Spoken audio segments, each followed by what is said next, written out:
വാ. ഹലോ ദീപേട്ടാ, ദീപേട്ടാ. നമസ്കാരം ചേട്ടാ.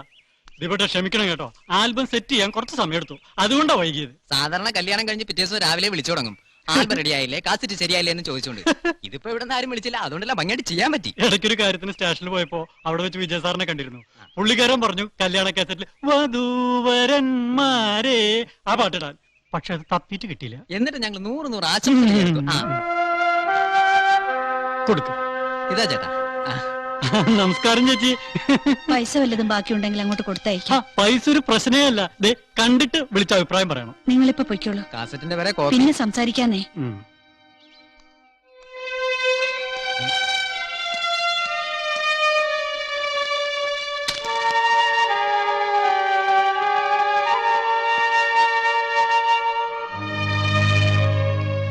ലതേ,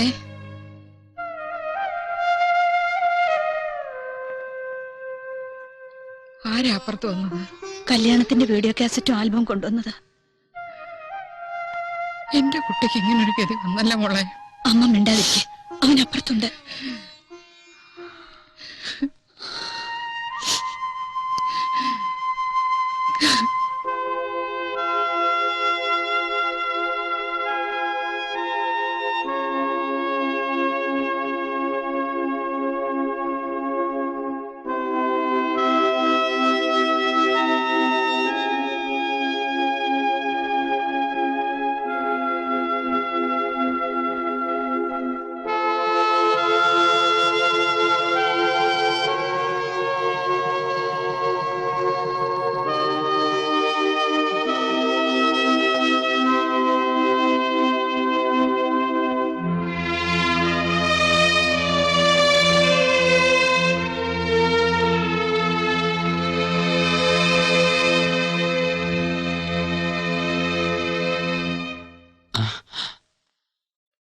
ഇനി എന്തിനാ ദീപു ഇത് കാണുന്നത്?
അവൻ പുറത്തു പോയിട്ടില്ലല്ലോ? ഇല്ല, മുറിയിൽ തന്നെ ഒരേ ഇരിപ്പാ.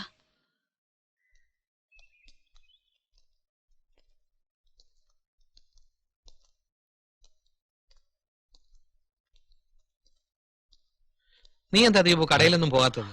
ദീപു അവനെ കണ്ടില്ലല്ലോ എന്ന് പറഞ്ഞ് പിള്ളേര് ഭയങ്കര ബഹളം. നമുക്ക് എന്തെങ്കിലും ഒരു തീരുമാനം എടുക്കണ്ടേ ദീപു? എന്ത് തീരുമാനം? ആർക്കൊരു മനസ്സമാധാനമില്ല. സ്ത്രീകളുടെ കാര്യം ഞാൻ പറഞ്ഞത്.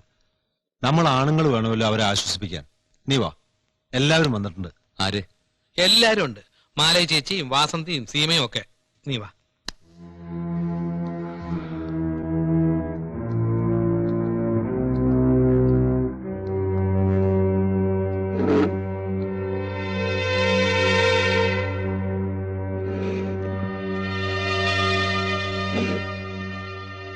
അപ്പോഴേ ദീപു, നമുക്ക് ഇനിയുള്ള കാര്യങ്ങൾ ചിന്തിക്കണ്ടേ?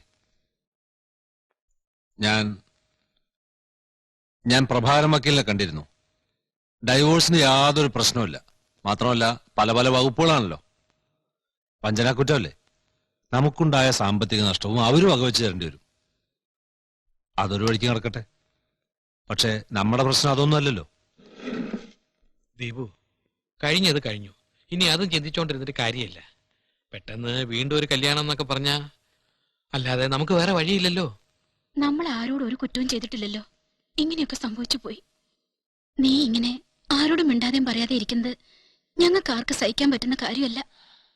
കൊള്ളാം, ആലോചന കൊള്ളാം. വൃശ്ചികത്തിന് മുമ്പ് ഞാൻ 2 കല്യാണം കഴിക്കുന്ന ജാതകത്തിലുണ്ടായിരുന്നു. എന്റെ ആദ്യ ഭാര്യ മനോരോഗിയായിരിക്കുമെന്ന് ജാതകത്തിൽ പറഞ്ഞിരുന്നോ? ഈ ലോകത്ത് എത്രയോ മതങ്ങളുണ്ട്, മനുഷ്യരുണ്ട്. എല്ലാരും ജാതകം നോക്കിയിട്ടാണോ കല്യാണം കഴിക്കുന്നത്? നമ്മുടെ വിശ്വാസം നമുക്ക് പ്രധാനം, അത്ര തന്നെ. എന്നാൽ എന്റെ വിശ്വാസം ഞാൻ പറയാം. ഞാൻ ആരുടെ കഴുത്തി താലി കെട്ടിയോ അവളായിരിക്കും എന്നും എന്റെ ഭാര്യ. തെറ്റുകൾ കൊണ്ട് തെറ്റിതിരുത്തുന്നത് നല്ല രീതിയല്ല. എനിക്ക് പറ്റിയ തെറ്റ് നന്മ കൊണ്ട് തിരുത്താൻ ഞാൻ തീരുമാനിച്ചു.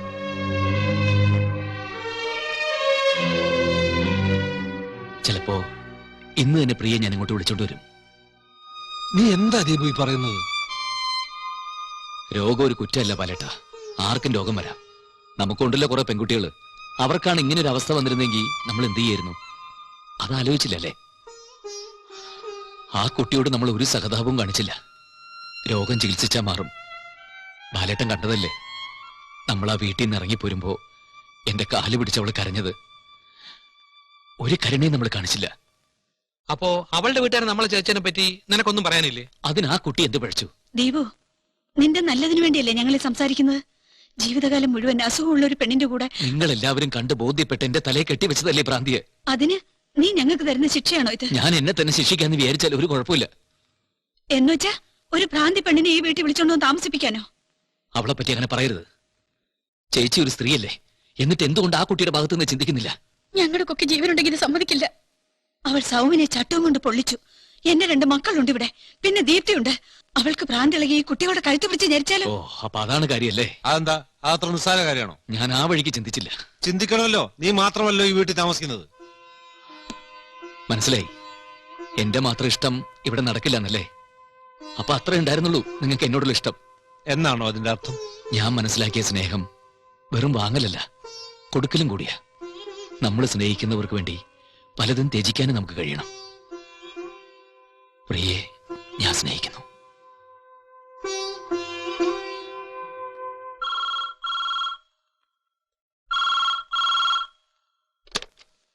Hello, Radhakrishnan here.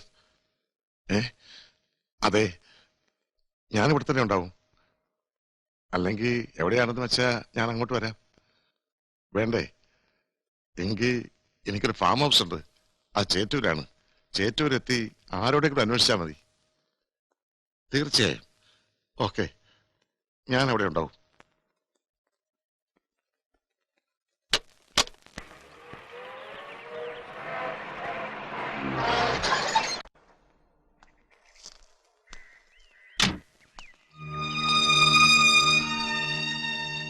അങ്ങോട്ടിരിക്കാം.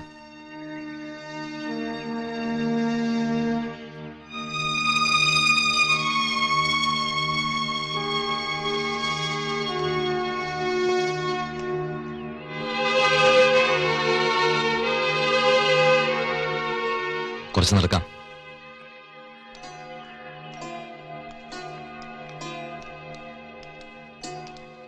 പ്രിയയ്ക്ക് മാനസിക വളർച്ച ഇല്ലാത്തതാണോ അതോ ശരിക്കുള്ള ഭ്രാന്താണോ? അത് ഞാൻ ഉദ്ദേശിച്ചത് ജന്മനാ പ്രിയ ഇങ്ങനെ തന്നെ ആയിരുന്നു എന്നാ. അല്ല, പിന്നെ ഡിഗ്രി പരീക്ഷ നന്നായിട്ട് എഴുതാൻ കഴിയാത്തത് കൊണ്ടോ എന്തോ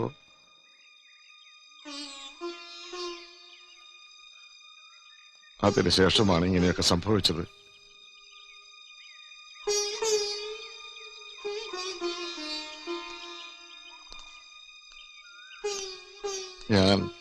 ഞാൻ എന്ത് പ്രായച്ചിത്താണ് ചെയ്യേണ്ടത്? ചെയ്തെടുത്തോളം മതി. ഒരു കാരുണ്യം നിങ്ങൾ അറിയിക്കുന്നില്ല. ആ, അത് പോട്ടെ. കഴിഞ്ഞ കാര്യങ്ങളെ പറ്റി കൂടുതൽ സംസാരിക്കാൻ എനിക്ക് താല്പര്യമില്ല.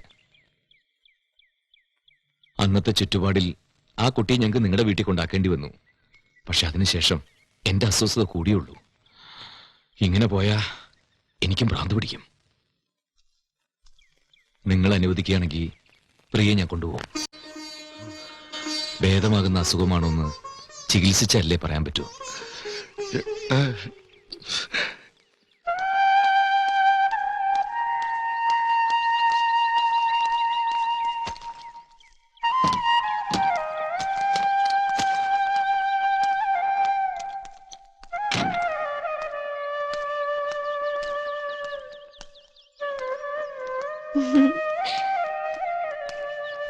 അമ്മേ ഹണിമൂൺ കഴിഞ്ഞു വന്നിട്ട് കാണാം ഓക്കേ